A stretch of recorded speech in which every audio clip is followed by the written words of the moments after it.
of the things that I'd like to share with you, Augustine had been a skeptic before he became a Christian, and he felt it necessary to refute skepticism, much like 1,000 years later, over 1,000 years later, René Descartes will want to.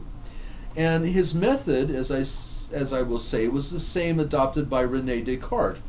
They maintain that there are many things that are doubtful, many things that are dubious, but there's one thing that is beyond doubt, and that is our experience of doubting.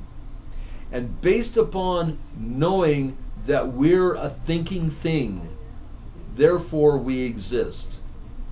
That's part of what René Descartes was trying to say in the early 1600s.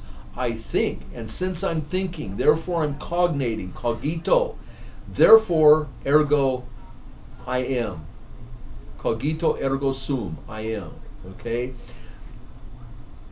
Augustine realized this, and through this they helped develop this cosmological idea that there is a God, there has to be a first cause, because something brought me into existence, something brought my parents into existence, something brought them into existence, reducing it down to the very first cause. That's one thing of Aristotle. I mean, Aristotle says that, but also St. Augustine. Another thing that I'd like to say in the last moment or two, Augustine taught that everything is predestined. God has ordered everything that comes to pass. Of course, Martin Luther, was an Augustinian monk. And Luther will say that our will, our lives are in bondage to Satan until we are liberated in Christ, and then only Christ gives us free will.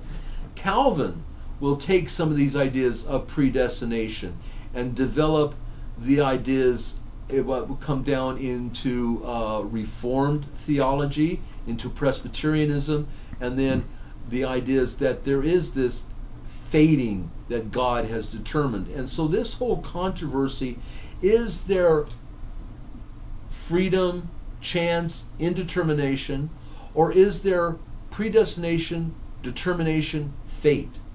This whole issue is you might say, a test case for how these opposite ideas, freedom or fate, free will or predestination, can work together. And this has been a very, very heavy-duty problem in theology and philosophy for nigh on to 2,000 years now.